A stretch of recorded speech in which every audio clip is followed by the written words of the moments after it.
Baik, mohon maaf Bu ya, kami akan membacakan satu pertanyaan dari media sosial. Ada saudara Alfa yang datangnya dari Jawa Tengah. Assalamualaikum warahmatullahi wabarakatuh. Wassalamualaikum. Mohon maaf Bu ya, sebenarnya apa itu golongan Salafi dan Wahabi? Apakah golongan tersebut adalah di luar Ahlus Sunnah? Bagaimana dengan tokoh yang berpendapat orang tua Nabi di neraka, atau yang tidak mau menyebut Sayyidina Muhammad, atau yang mengharamkan ziarah kubur? Apakah mereka termasuk golongan di luar Ahlus Sunnah wal Jamaah yang harus dihindari? Terima kasih Buya. Wassalamualaikum warahmatullahi wabarakatuh. Kita mulai dari bawah, ziarah kubur. Yang melarang ziarah kubur keluar dari akidah yang benar. Siapa yang melarang ziarah kubur? Gak ada yang melarang ziarah kubur. Disepakati oleh ulama dan juhala juga. Orang alim dan orang bodoh sepakat ziarah kubur boleh. Kuntu nahaitukan ziaratul kubur ala fazuruha. Aku melarang kalian untuk ziarah kubur, sekarang ziarahlah. Bahkan Nabi mengingatkan ziarah kubur fa innaha tudzakirukumul akhirata. Ziarah kubur itu mengingatkan akhirat. Enggak ada orang yang melarang ziarah kubur. Kalau ada orang melarang ziarah kubur pasti sakit dia. Siapapun, enggak ada madhab yang berbeda dalam hal ini. Adanya madhab wallahu alam itu. Enggak ada. Siapa melarang ziarah kubur? Enggak ada orang ziarah kubur. Kemudian setelah ziarah kubur apa tadi? Menyebut Sayyidina, enggak menyebut Sayyidina bukan keluar dari iman. Itu adalah masalah batin masing-masing kok. Semua nabi, Allah kalau menyebut nabi-nabi itu langsung dengan namanya, tapi hanya Rasulullah saja tidak pernah disebut langsung namanya. Sesaat disebut Rasul, sesaat disebut ayuhan nabi, sesaat tidak langsung disebut ya Muhammad. Kalau Nabi yang ya Adam uskun anta wa zawjuka, ya Adam, ya Isa, ya nabi-nabi langsung namanya. Tapi Rasulullah tidak pernah disebut oleh Allah langsung dengan namanya. Tapi Nabi pasti disebut dengan gelar-gelar keistimewaannya. Maka dari sinilah para ulama pun meniru, Allah saja tidak pernah menyebut Nabi langsung dengan namanya. Maka para ulama-ulama yang sambung hatinya dengan Rasulullah tidak rela kalau nyebut nama Nabi Muhammad seperti nyebut namanya Muhammad tetangganya yang jualan itu atau yang pedagang itu. Nggak berani. Enak Muhammad siapa? Muhammad Al-Fatih anak saya itu Muhammad. Tapi Rasulullah nggak mungkin nurani batin, pasti ada gelar Nabi atau Sayyidina. Kalau mengatakan Sayyidina bukan suatu yang larang. Siapa mengatakan Sayyidina larang? Nabi sendiri menyebut dirinya beliau sebagai Sayyid, bahkan beliau mengatakan anna sayyidu waladi Adam wala fakhr, anna sayyidun nasi wala fakhr, anna sayyidul mu'minina wala fakhr, anna sayyidu waladi Adnan wala fakhr. Sayyid. Berkali-kali Nabi menyebut dirinya adalah Sayyid. Sayyidu waladi Adam, aku adalah sayyidnya anak Adam. Yang tidak menjadikan Nabi Muhammad Sayyid itu bukan anak Adam. Cuman di saat orang tidak menyebut Nabi Muhammad dengan Sayyidina, tidak keluar dari iman dan bukan maksiat, hanya masalah adab saja. Ya mungkin kalau orang kenal Nabi tidak tega gitu saja. Bagaimana kalau ada menyebut Nabi Muhammad dengan langsung nama Nabi Muhammad? Ya suka urusan dia, itu kan urusan akhlak dia dengan Rasulullah. Nggak keluar dari iman. Bisa masuk surga? Ya bisa saja. Jadi urusan adab itu, urusan tata krama, masalah Sayyidina itu. Nabi menyebut Sayyid, diri beliau adalah Sayyid. Hadis sahih tadi kita sebutkan. Setelahnya apa? Orang tua Nabi di neraka. Kok usil banget kamu ini? Kok usil banget urusan Nabi Muhammad SAW di neraka dan sebagainya? Apakah kamu ini masalah apa? Kok tega sekali ngurusi bapak ibu Nabi Muhammad di neraka? Apakah memang ada hadis Nabi, hadis sahih tentang seorang laki-laki yang bertanya kepada Rasulullah, bagaimana tentang bapakku? Nabi menjawab, bapakmu dan bapakku di neraka. Itu hadis namanya khabar ahad. Hadis ini adalah sahih, akan tapi biarpun itu hadis sahih yang tidak mutawatir, kalau bertentangan dengan sesuatu yang mutawatir dan lebih kuat, maka itu dipinggirkan. Ada dalam Al-Qur'an, wa ma kunna mu'adzibina hatta nab'atha rasula. Sungguh kami tidak akan menyiksa siapapun sampai datang utusan. Jadi sebelum Nabi Muhammad diutus, itu masa fatrah. Di situ orangnya selamat. Tidak mungkin disiksa oleh Allah Subhanahu wa taala. Allah pantang nyiksa hambanya yang belum ada syariat turun. Sama kalau di hutan Kalimantan sana ada sekelompok kaum yang tidak pernah dengar Islam, lalu dia nyembah berhala, nggak akan disiksa oleh Allah.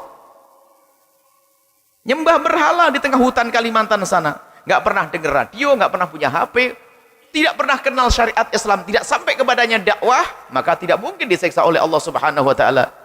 Maka masa fatrah, masa antara Sayyidina Isa alaihissalam, dan memang belum ada nabi yang diutus untuk orang Arab. Artinya nabi-nabi yang lain bukan untuk orang Arab. Dan Allah tidak akan menyiksa siapapun yang hidup tanpa utusan. Dan ayahanda Nabi wafat sebelum Nabi diutus, sebelum Nabi terlahir. Ibu dan Nabi wafat waktu Nabi masih kecil, belum diutus sebagai utusan Allah Subhanahu wa taala. Wa ma kunna mu'adzibina hatta nab'atha rasula. Sungguh kami tidak akan menghukum siapapun sampai aku mengirim utusan. Ada dakwah nyampe kepada beliau. Jadi ini aneh. Jangan sampailah kita itu kalau ada orang bahas pasal itu aneh. Membahasnya dengan mengatakan Bapak Ibu Nabi Muhammad adalah kafir, masuk neraka, bersandarkan satu hadis. Jadi orang itu, para ulama, kalau membaca hadis itu tidak hanya hadis itu dibanding dengan hadis yang lainnya. Ingat, tidak semua hadis. Bahkan dikatakan, belum dikatakan seorang alim kalau belum bisa meninggalkan hadis sahih. Loh, kok gitu? Sebab tidak semua hadis sahih dipakai. Ada hadis yang dihapus. Jadi nanti ada ta'arud, ada ta'adul adillah, ta'arudul adillah. Jika ada dalil bertentangan dengan dalil, Al-Quran mustahil bertentangan, hadis mustahil bertentangan. Kalau ada bertentangan nanti ada namanya mutlak muqayyad, ada khos sama takhsis, khos sama am, takhsis. Yang mutlak, yang am ditahsis, masalah am dengan khusus. Ada nanti kalau sudah benturan nggak bisa, ada namanya nasih mansuh. Jadi ini dibuang, tidak dipakai, ini pakai. Kalau bertanya, atau masalah kuat dengan lemahnya, yang kuat ditinggalkan, diambil yang lemah. Biarpun yang paling lebih kuat diambil, yang lebih lemah ditinggalkan. Biarpun ini sahih.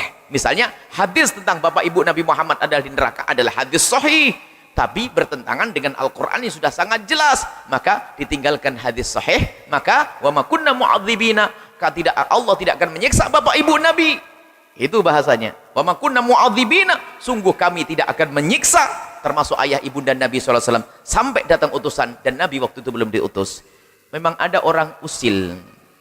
Kok teganya membahas Bapak Ibu Nabi SAW? Bagaimana? Bagaimana Rasulullah ngajari adab? Abu Jahal itu ahli neraka. Abu Jahal itu ahli neraka memerangi Rasulullah. Anaknya mukmin beriman namanya Ikrimah. Waktu Sayyidina Muhammad waktu bicarakan, ada sahabat Nabi yang bicarakan tentang Abu Jahal, Ikrimah datang, Rasul mengatakan, "Kufu ana Abi Jahlin takrimatan li Ikrimata." Diam, jangan kau sebut-sebut Abu Jahal, menjaga hatinya Ikrimah. Nah sekarang Bapak Ibu Nabi disebut-sebut. Mana hati nuraninya itu? Abu Jahal saja nggak boleh kita sebut-sebut di depan Ikrimah.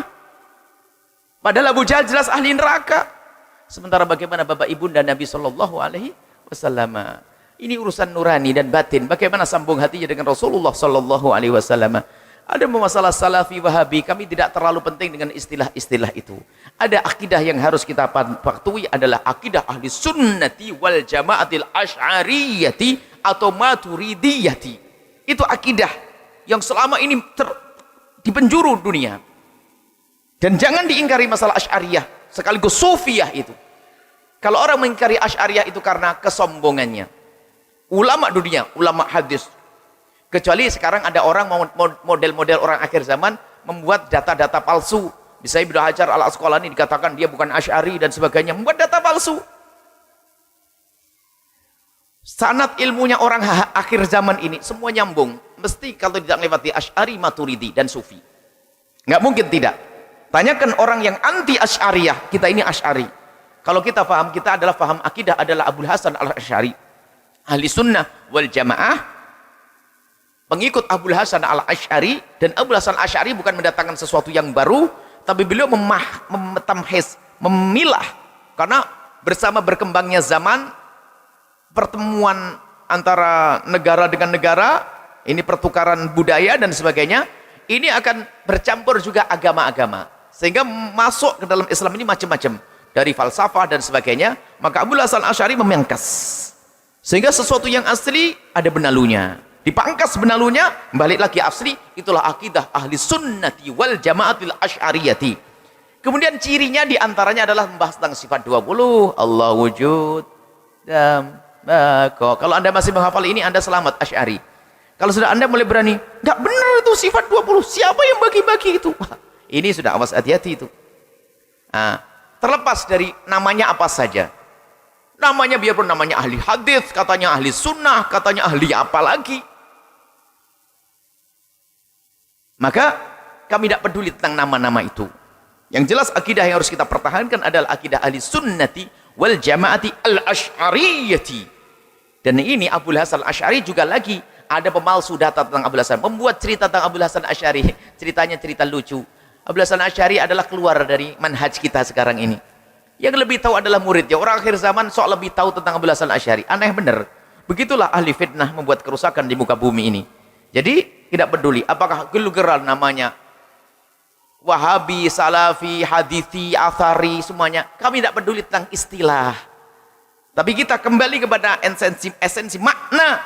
Akidah yang benar adalah akidah Islam ahli sunnati wal jamaati al-asy'ariyati. Sudah akrab dengan Anda dari dulu.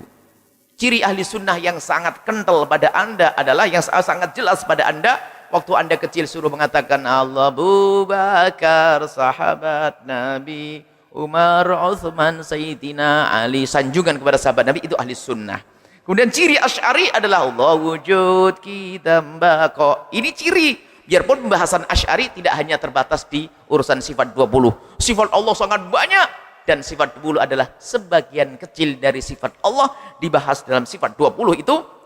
Karena di dalam sifat 20 ini terjadi perdebatan antara kaum Mu'tazilah, kaum Jabariyah dan seterusnya. Sehingga para ulama perlu membahas sifat 20. Adapun yang lainnya nggak perlu diskusikan tentang Rahman, Rahim Allah, sudah jelas.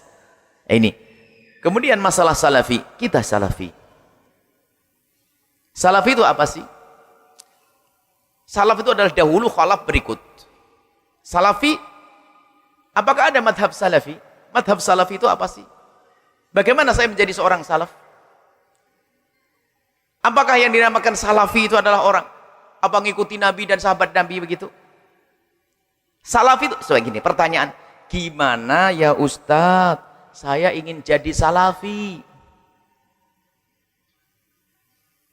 Kembali kepada kitab dan sunnah Nabi. Marhaba. Saya mau kembali kepada kitab Al-Quran dan sunnah Nabi. Gimana caranya? Ambil Quran, ambil hadis Nabi. Mungkin saya gila dulu Ustaz. Saya ini pensiun, baru Iqra. Suruh kembali kitab dan sunnah Nabi. Untuk kembali kepada Al-Quran dan hadis Nabi, tentunya bagi orang yang punya ilmu. Dan untuk memahami Al-Quran dan hadis pun tidak hanya orang yang tahu bahasa Arab. Gak bisa. Orang Arab ngerti bahasa Arab. Tapi tidak bisa dikatakan semuanya ulama. Orang Arab yang ngerti. Di situ ada rambu-rambu, ada aturan, ada ilmu. Jadi makanya dalam bahasa lain ada manhaj. Metodologi. Cara untuk kembali pada Al-Quran dan hadis Nabi ada cara. Sekarang tanyakan kepada orang yang ngaku dirinya Salafi, ya Ustadz yang katanya kamu Salafi, saya ingin kembali Quran hadis, adalah manhaj yang tertulis, saya mau ikut. Bingung dia, apa ya manhajku? Manhaj itu apa sih? Cara bagaimana saya paham Quran dan hadis Nabi.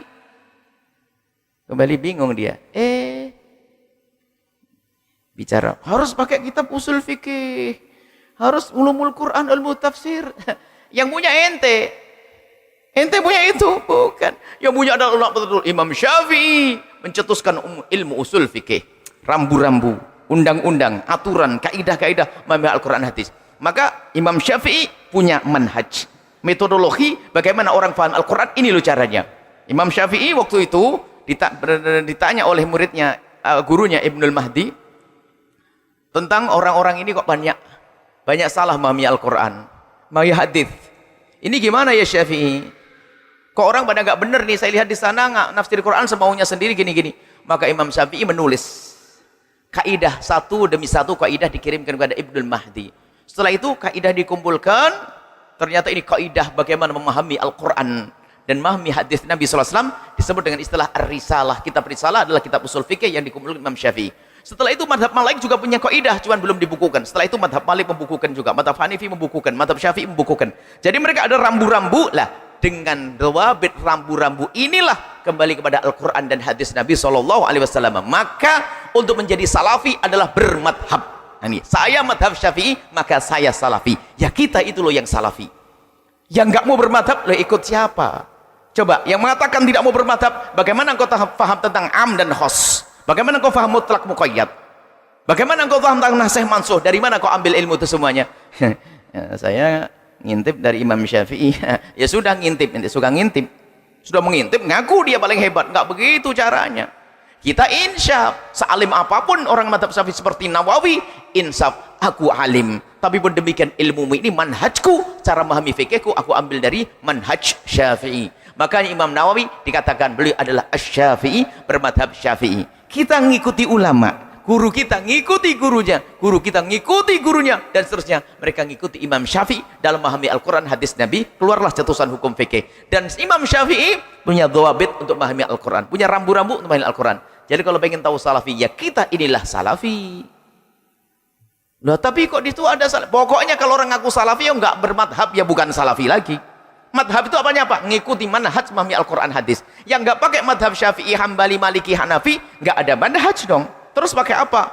Dia pakai ilmu hebat, kira-kira saja. Gitu, nggak mungkin. Harus bohong kalau udah ikut Imam Syafi'i. Bohong kalau udah lewat Imam Malik. Kalau kita kan diajari tawadhu, insyaf. Wong kita intisab kepada guru, guruku siapa?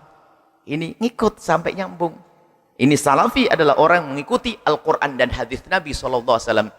Sekarang ada orang mengatakan, kita sholat seperti sholatnya Rasulullah, bukan seperti sholatnya madhab Syafi'i. Ada orang, hebat benar nih orang. Kita sholat seperti sholatnya Rasulullah, bukan sholat seperti madhabnya Syafi'i, bukan seperti sholatnya madhab Malik. Ini kan orang kurang ajar kepada madhab Syafi'i. Soal mengatakan Syafi'i sholatnya tidak seperti sholatnya Rasulullah. Satu. Yang kedua, dia mengatakan aku lebih hebat dari Syafi'i. Orang akhir zaman ngomong begitu. Ini model-model orang akhir zaman membuat kerusakan di muka bumi ini. Dan umat menjadi retak. Umat menjadi tidak akur, tidak indah di saat munculnya orang-orang semacam ini. Sehingga dalam kalangan para ulama itu biasa madhab Malik berguru dengan madhab Syafi'i dan seterusnya. Biasa pertukaran guru itu tidak ada masalah. Bahkan Imam Abu Hanifah, Imam Malik pun adalah gurunya Imam Syafi'i, dan Imam Syafi'i juga gurunya Imam Ahmad ibn Hanbal. Jadi bukan permusuhan, tapi akhir zaman kita dibikin permusuhan. Nah, ini kerusakan di muka bumi ini adalah orang-orang penyebar fitnah yang sesaat mengatakan dirinya ahli sunnah wal jamaah, tapi dia jauh daripada manhaj ahli sunnah. Sesaat mengatakan dirinya salafi, tapi tidak tahu salafi model apa. Salafi semuanya adalah kita. Kalau anda bermadhab, maka anda adalah salafi. Karena bermadhab adalah mengikuti ulama, dan ulama itu yang punya metodologi untuk kembali kepada Al-Quran dan hadis Nabi SAW. Wallahu a'lam bishawab.